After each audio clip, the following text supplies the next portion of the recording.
नमस्कार, स्वागत है आपका हमारे चैनल में। मैं रानी गुप्ता आपके साथ। और बड़ी खबर आ रही है कि अब विदेशों में भी बाबा का बुलडोजर गरज रहा है। आपको बता दें कि अमेरिका में अवैध तरीके से खड़ी की गई करीब 100 से भी ज्यादा बाइक पर बाबा का बुलडोजर गरजा है। आपको बता दें इसी के साथ ही जहां कानपुर हिंसा मामले में मेन मास्टरमाइंड को पकड़ा गया था, उससे लगातार पूछ की जा रही थी। और बीच खबर आ रही है कि वहां के फेमस बाबा बिरयानी वाले के मालिक को भी अरेस्ट किया गया, क्योंकि उसने क्राउड फंडिंग की थी। लोगों को पैसा दे करके उसने भीड़ इकट्ठी की थी, जिसके बाद यूपी पुलिस ने यह कार्रवाई की और वहां से बाबा बिरयानी को गिरफ्तार किया है। आपको बता दें कि जहां जफर हयात हाशमी को गिरफ्तार किया गया था, उससे लगातार यूपी पुलिस पूछताछ कर रही थी। और इस बीच एसआईटी का भी गठन किया गया था कानपुर हिंसा मामले को देखते हुए, जिसके बाद जहां मेन मास्टरमाइंड को पकड़ा गया, उसी के बाद ही एक पे एक जो भी वहां से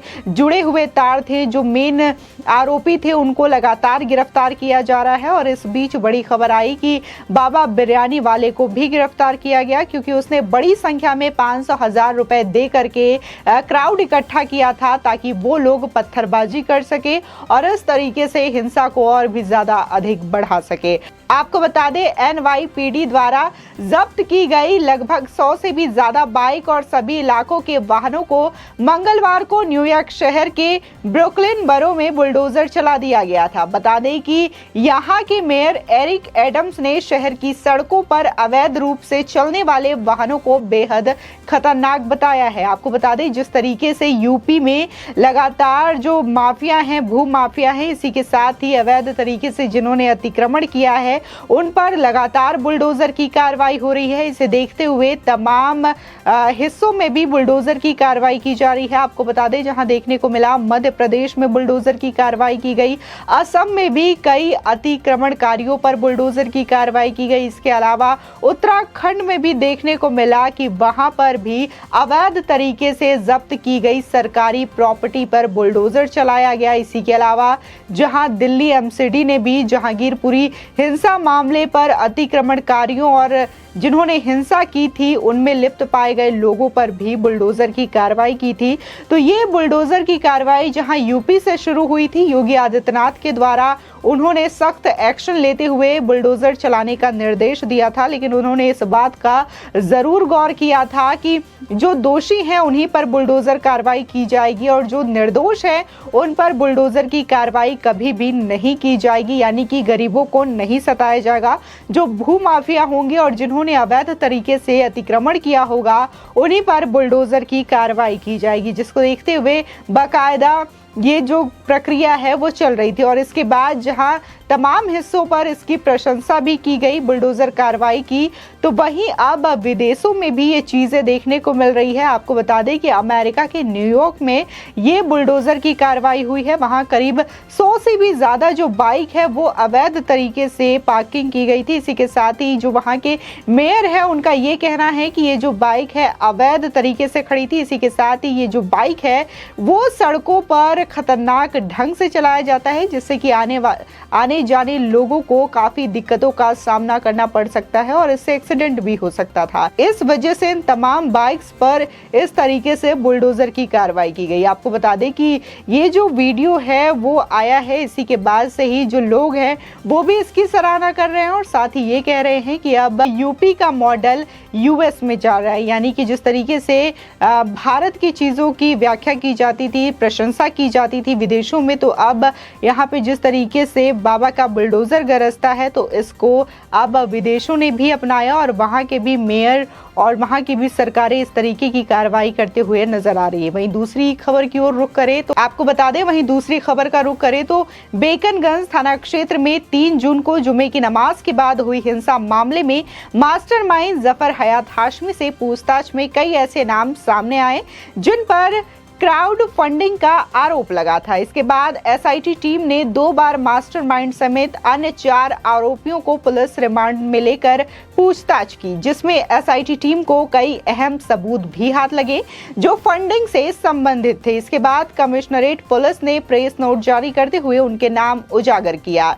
इसी क्रम में क्राउड फंडिंग में बाबा बिरयानी के मालिक मुख्तार बाबा को गिरफ्तार कर लिया गया है।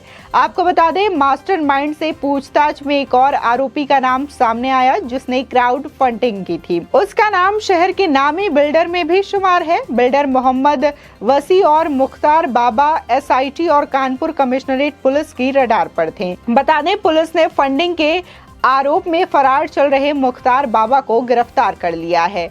आपको बता दें कि वहीं गिरफ्तारी की पुष्टि करते हुए joint police commissionerate Anand Prakash Tiwari ने बताया कि फिलहाल कई सारे ऐसे नाम सामने आए हैं जिन्हें पूछताछ के लिए लाया जा रहा है। इसी के तहत भीड़ की फंडिंग करने के लिए मुख्तार बाबा का नाम सामने आया था, जिसे हिरासत में लेकर पूछताछ की जा रही है। फिलहाल वो पुलिस कस्टडी में है और फंडिंग को लेकर उससे कई सवाल पूछे जा रहे हैं। बता दें, इस गिरफ्तारी के बाद अब पुलिस के रडार पर बिल्डर मोहम्मद वसी हैं। वहीं कानपुर के बेकनगंज इलाके में 3 जून 2022 को हुई हिंसा मामले में गिरफ्तार किया बाबा बिरयानी का मालिक मुख्तार अहमद ने पुलिस की पूछताछ में कई राज भी उगल दिए हैं। पुलिस को मुख्तार से क्राउड फंडिंग के बारे में कई अहम जानकारियां हासिल हुई है। इसी के साथ पूछताछ में पत्थरबाजों के रेट का भी खुलासा हुआ है। वहीं बाबा बिरयानी के मालिक को 14 दिनों की न्यायिक हिरासत में जेल भी भेज दिया गया है। इन सबके साथ मुख्तार अहमद पर मंदिर कब्जा करके बिरयानी की दुकान खोलने का भी आरोप लगा है। बता दें, मीडिया रिपोर्ट्स के मुताबिक पुलिस की पूछताछ में मुख्तार ने बताया कि 500 रुपए से 1000 रुपए देकर बाहर से पत्थरबाज बुलाए गए थे। वहीं पुलिस ने खुलासा किया है कि हिंसा की साजिश बाबा बिरयानी की दुकान में रची गई थी। इस साजिश में 15 से 16 युवकों को हिंसा फैलाने के लिए अलग अलग टास्क दिए गए थे। पथराव के दौरान आरोपित वीडियो कॉल करके पूरे हंगामे को भी दिखा रहे थे। पूछताछ में उनसे कई अन्य आरोपितों के नाम भी पुलिस को बताए हैं। आपको बता दें, रिपोर्ट के अनुसार पुलिस ने मुख्तार के आर्थिक स्रोतों के बारे में भी जानकारी जुटाई है। मुख्तार को करोड़पति बनाने में एक बैंक मैनेजर का भी नाम सामने आ रहा है। इसके लिए हुई धोखाधड़ी में मैनेजर भी शामिल बताया जा रहा है। और आपको बता दें, उसने नियमों के खिलाफ जाकर मुख्तार को मनमानी ढंग से लोन देने का आरोप है। हालांकि बाद में बैंक मैनेजर को बर्खास्त कर दिया गया था। कहा जा रहा है कि पुलिस द्वारा गठित एसआईटी जल्द ही उस बैंक मैनेजर से भी पूछताछ कर सकती है। आपको बता दें कि मुख्तार अहमद को 22 जून को कानपुर की एक अदालत में पेश किया गया, जहां से उसे 14 दिन की न्यायिक हिरासत में जेल भेज दिया गया।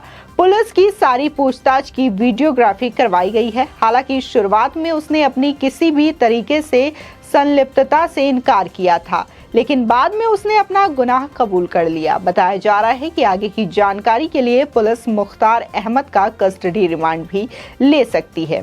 गौरतलब है कि कानपुर पुलिस के मीडिया सेल ने मीडिया को बताया कि हम सभी अपडेट के बारे में प्रेस नोट जारी करके आधिकारिक घोषणा करते हैं। फिलहाल बाबा बिरयानी के पत्थरबाजी की फंडिंग और बैंक मैनेजर केस में अभी तक हमने कोई आधिकारिक प्रेस नोट जारी नहीं की है, इसलिए हम इस खबर की आधिकारिक पुष्टि फिलहाल नहीं कर सकते। साथ ही डीसीपी पश्चिम ने फोन नहीं उठाया। वहीं जिस तरीके से वहां की पुलिस ने ये बात कही है, तो अभी और भी अपडेट जब भी इस मामले में आएगी, इस खबर को लेकर के आएगी, तो हम इस खबर को लेकर के आपको जरूर अपडेट करेंगे। फिलहाल जिस तरीके से कानपुर हिंसा मामले की साजिश को अंजाम देने के लिए जो साजिश रची गई थी, उसका भी पर्दाफाश हो गया है और जो मास्टरमाइंड है वो तो पहले दिन ही गिरफ्तार कर लिए गए थे। इसके साथ ही जो अब आरोपित हैं जिन्होंने इसमें मदद की थी, चाहे वो फिर क्राउड फंडिंग की हो या फिर पैसों के मामलों में जिन्होंने मदद की थी, तो उनका भी नाम अब धीरे धीरे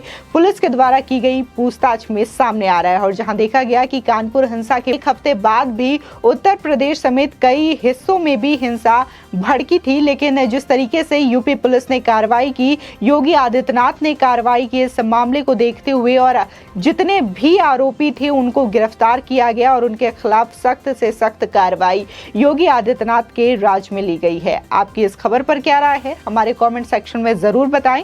आगे की और भी अपडेट के लिए चैनल को सब्सक्राइब करना ना भूलें।